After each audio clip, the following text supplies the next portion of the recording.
우리 아이 수학 고민 상담소 천쌤에게 물어보셈 천종현 소장입니다. 학부모님들을 뵙고 고민에 대한 상담을 나누는 시간을 마련했습니다. 함께 들어보시고 도움되는 부분이 있을지 같이 참여해 보시죠. 치마도 뭐 도형이나 뭐 시계나 이런 부분, 분수나 이런 부분의 한 가지처럼 그거에 대해서는 이제 어떻게 생각하시는지 좀 여쭤보고 싶어요. 저는 뭐 심화를 꼭 여러 번 봐야 된다고 생각하진 않아요. 오답노트를 해야 된다고 생각하진 않지만 말씀하신 것 같은 고민이 있을 때는 오답노트가 도움이 된다고 생각하고요. 같은 책을 하나 사서 약한 부분만, 틀렸던 문제만 다시 한번 풀어보게 하는 거.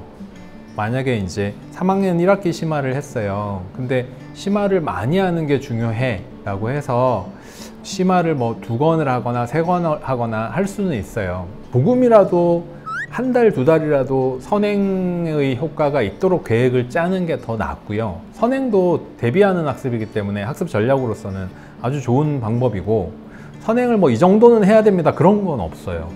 제가 수학에 대해서 조사를 해본 적이 있는데 아이들이 제일 어려워하는, 수학을 포기하는 시기가 제일 많을 때가 언제냐가 중학교 1학년 때더라고요.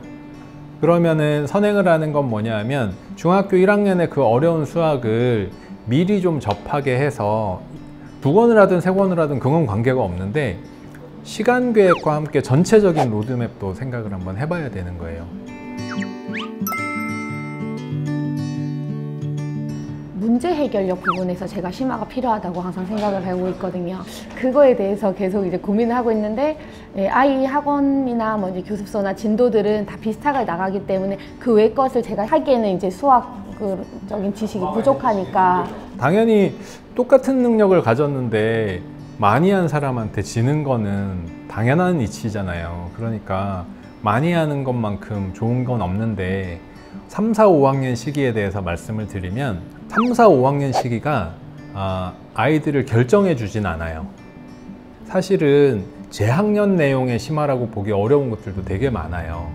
이것들을 잘 밟아가고 했을 때 이거 잘하면 다음 학년도 당연히 잘하겠다라는 부분도 있어요. 그래서 3, 4, 5학년을 잘 해놨더니 나중에 중학교 가서도 이제 연락이 오는 거예요. 선생님 그때 잘 해놔서 우리 애가 중학교 가서도 수학이 엄청 편안하대요. 이런 얘기를 하는 거예요. 중간의 입장에서 보면 꼭 그렇게 해서 중학교 거를 대비해서 해야 되냐? 꼭 그렇진 않아요. 말씀하신 것처럼 어느 정도 이제 인지하고 계시니까 저는 심화는 그래도 좀 해 나가야 된다고 생각을 하고요. 선행의 부분에서 중학교 거를 꼭 뭐 다 하고 준비하고 해야 되냐? 그렇진 않더라고요. 자기 학년 심화만 제대로 해도 아이들이 이제 잘하는 아이들이 많이 있고, 반대로 너무 안 하면 때를 놓치는 아이들도 있더라고요. 아이의 성향에 따라서 적절하게 하시는 게 맞고요.